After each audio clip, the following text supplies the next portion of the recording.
taking on Altenbeck Jamanuli. Look at the tail of the tape. Their experience really is the major difference between these two. Height and range, though, on the side of Jamanuli. Keldebekov, blue corner. Jamanuli, green shorts, red corner. Me, brown lacy, alongside Brad Pickett here in Almaty, Kazakhstan, for ACA 102. And those low kicks already coming into play from Jamanuli. Jamanuli showing some really good footwork, good feints here, trying to get a bite from Keldebekov. Keldebekov is often the shorter man in the cage, so that's one thing. He's used to overcoming that sort of height and range, but this movement is very good early on from Altenbeck Jamanuli. Yeah, he's not staying still. And I say his feints have been very impressed with.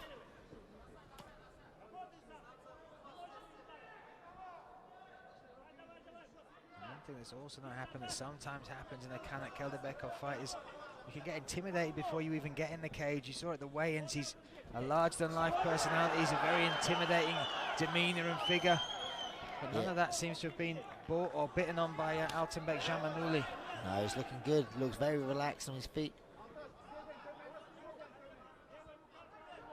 We both, like on the walkout, talked about the grueling sort of takedown stuff. But I mean, very impressed with the footwork and the movement.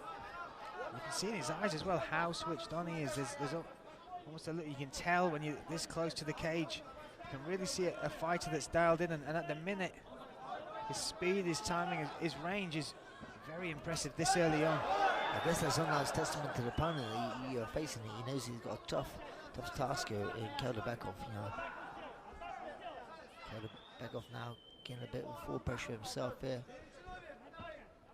Yeah, again the movement here, just trying to stay out of danger. Kind of feel like Keldebekov is trying to get a bit of read here. You know? I think he's trying to actually just take a bit of the momentum. He's taken that centre of the cage now, and he's the one that's looking to close that range. He's that type of fighter as well. He wants to be the bully in there almost. He wants to be the one where you're having to make the decisions off of what he's doing. Oh, a nice step in left there from just letting the judges know that was a connection.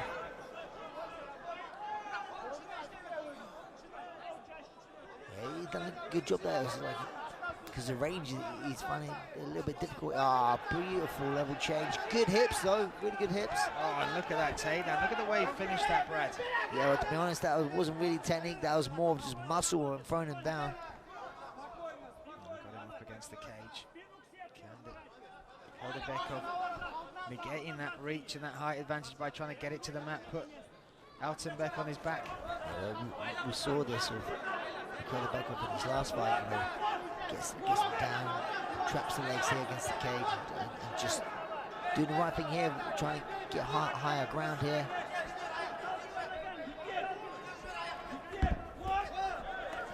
Oh, nice exchanges when they get back to their feet there. A couple of really good shots there. There's Keldebekov now.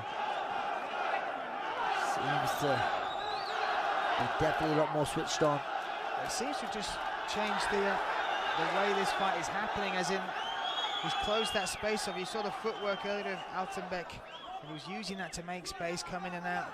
Whereas now you can see it's Keldebekov that's got the back of Altenbeck up against the cage, keeping it close so when he wants to enter, he doesn't have to go as far to reach his opponent. Yeah, I mean, Keldebekov seemed to like having to jump in with a few of his shots, which is very good sometimes, but also can leave yourself open. They've got two different fighting styles as well as efficiency. There's a lot of movement from Altenbeck, constantly switching, feinting, moving, stepping. Whereas Keldebekov, he inches forward and then explodes just like that. But they kind of both using gas tanks, but in different ways. Like you say, Keldebekov is throwing everything in every punch he does.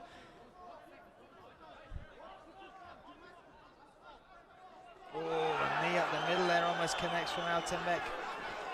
And Keldebekov never been KO'd in all of his previous 14 fights. Nice knee again there. It's just that style, like he's just really drowning style. It's almost like you say, but when you know you can take a punch, you can't. They're very relaxed, yeah, just chatting to the fans. And they touch gloves. Keldebekov blue corner. Atlanbek Jamanuli in the red. Oh, low kick, ooh. Referee saved an extra punch going in there, and Keldebekov apologising. Yeah, definitely unintentional. Gave him a little hug afterwards as well. For an apology. So we are set. That's definitely one way to stifle the movement of your opponent. But not a legal one. Yeah, not a legal way. But let's have another look at this, Brad. Yeah, ooh, yeah, yeah. There you go. Deep breath there from Altenbeck. Looks like we're set to get underway. Off we go. Altenbeck keeping that same sort of movement they did in the first round. He's more, yeah, let's say he's more of a measured striker. We saw that Kanat made adjustments within that first round to take away some of that movement and open up some pressure and some offense from him. But what would you look now to in return for Altenbeck? What adjustments does he need to do to get it back to how he was performing in that He needs to do what he's doing now, is like keeping his range, doing it well. Oh, another cut kick. The left hook did come in though, not a cuddle, just clipped him. Yeah, that's really angered the corner over there. It wasn't really a good sign of sportsmanship here, but at the end of the day, you got to protect yourself at all times, and you got to wait for the ref to come in and stop it. For different reasons.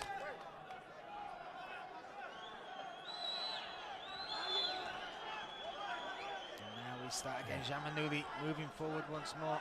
Yeah, this is what Jamanuli was doing well. He gets forward a bit like keeping the distance, but also coming forward as well.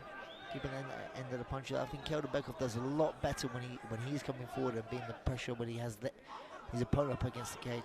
It's interesting that it seems to be whoever is fighting towards the cage with their opponent with their back, they seem to have the advantage. That's been the story of round one, and now you see Keldebekov trying to cut that cage and put Jamanuli on the back. Exactly that, Brian. It's the battle to see who can control the centre, because whoever's controlling the centre is doing the better work. Oh, nice little flurry of punches there from Altenbeck. Kanat looking for a takedown, goes in on that single leg. Did the right thing, trying to go up high here, see him look to maybe kick the standing leg. And there, as you say, there he takes it down, but now we're in a scramble. This is important, the crowd know that as well. Yeah, he didn't fall very well down, he fell back, and Julie done a great job just to get back to his feet here. As a coach, how important is it to see those sort of reactions, especially in those pivotal moments where it's a scramble from your fighter? Winning scrambles is very important with fighting, especially within a close fight as well. And mentally, when someone's putting all the effort in for a takedown and then somehow you switch it and end up on top, it is very, very disheartening. Kanat bringing the pressure once again. 2 minutes, 15 seconds now, round number 2 left. Yeah, this is good work here by Kanat. Yeah. Good little pressure here. Good head position. Yeah, just driving his head right and making it very uncomfortable.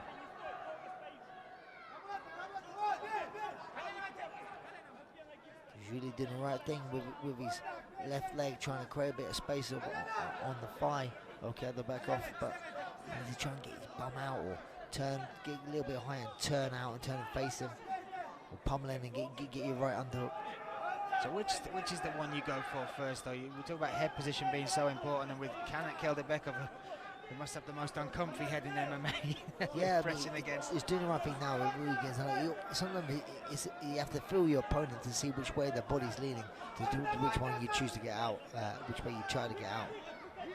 Nice scramble, but that is Kanat Keldebekov. That is what he likes to do. He likes to make you work hard, even when you're defending. Deep breaths there from Altanbek Jamanuli as they separated. We talk about cardio being a factor, and we talk about those 4 fights in one night for Kanat Keldebekov. He is somebody that can do that, even if those 4 fights have gone 3 5-minute rounds for each single one of them. You would have faith that he'd have enough cardio. Yeah, he's showing it good now, putting on a lot of pressure towards the end of this round. Probably landing the better shots. Ooh, no, they're trying to time each other. Nice feints there from Keldebekov. Oh, an uppercut on the right hand. Now he's starting to connect. Oh, Jamanuli responds. Going for a single. And we looked at the records before they entered the cage. A massive experience advantage.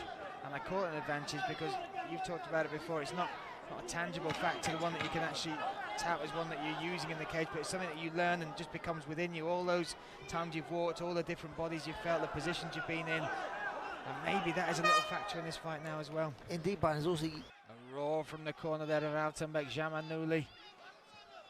Kanat Keldebekov came back looking very happy with the end of that second round. We go into the third. Keldebekov, blue corner, Jamanuli, Altanbek Jamanuli in the red.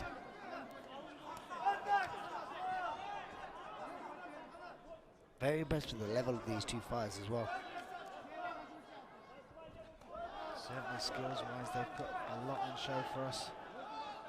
Really did feel like pressure was something that was starting to wear on Altanbek Jamanuli from Kanat Keldebekov, especially in that second round. And when you take these minute rests in between, this is a real testament to what work you've put in the gyms, right? How fast you can recover and how much gas that gives you going into another tough round. Yeah, a lot of that is, for me, I used to like about breathing, about bringing your heart rate down, staying calm. Do a good head running in a high here. Yeah, again, can maybe see him go for. Oh, he looked to shrug that off and throw that as he does. Altanbek Jamanuli charges forward and the crowd are on their feet. Yeah, I was about to say we see him opt for the kick in the standing leg. He tried to go for the knocking the head off the shoulders. He's froze. I mean, you see the two different styles of striking as well. Keldebekov throws everything in every punch. Where Dejuli is a lot more measured, a lot more. Oh, that's a good left hook there. Nicely timed left hook coming in from Kanat Keldebekov. Yes, that jumping left hook he's done a few times throughout this fight. But you look at Altanbek Jamanuli and his jaw, his mouth is open in this third round. And you've got to be careful with that, especially with a power puncher like Kanat Keldebekov. Oof. Oh, the right hand connects. Keldebekov enjoying himself in there, little showboating going on.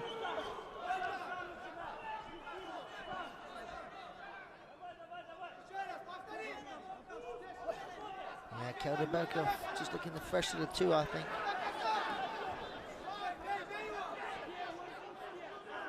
We still have 2 minutes 45. We're not even halfway through this third and final round here. Look at the power Keldebekov still holds as well. Oh, another left hook there. He covers distance well for such a short bantamweight.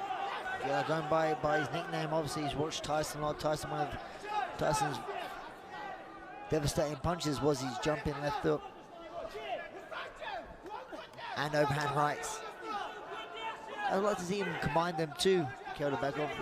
He's full of good few overhand rights and a good left hook. I'd like to see him throw overhand right leading into his left hook.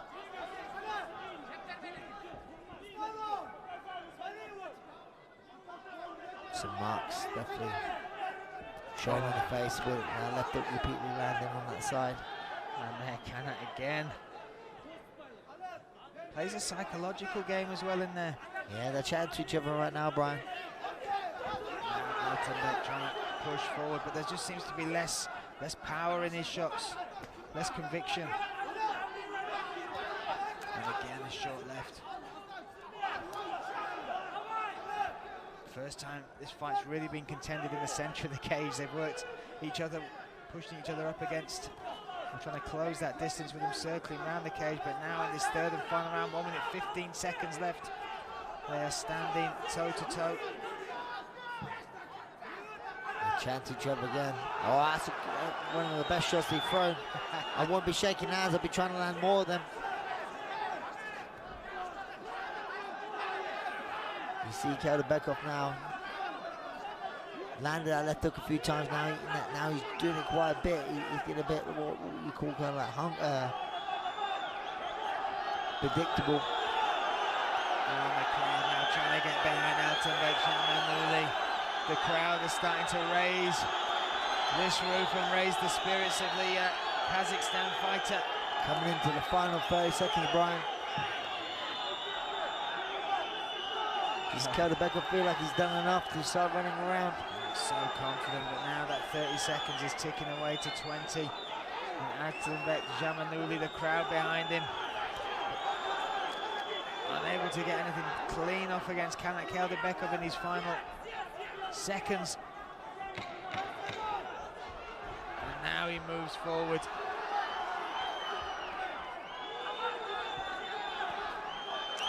Swinging, huge shots between them. This will go to the judges. What a fight that was. Ladies and gentlemen, after completing the scheduled 3 rounds, our judges at cage side have declared your winner by split decision. Kanat Kelderbekov! And the split decision shows just how close that was. A fantastic performance by both fighters, but Kanat Kelderbekov, who was saying it within the fight, made some good adjustments against the high-level movement, the striking, and once he added pressure to his game, it was fantastic to see. Yeah, I mean, he has a relentless sort of pressure going forward, and really, a lot of fighters can find it hard to deal with, but you know,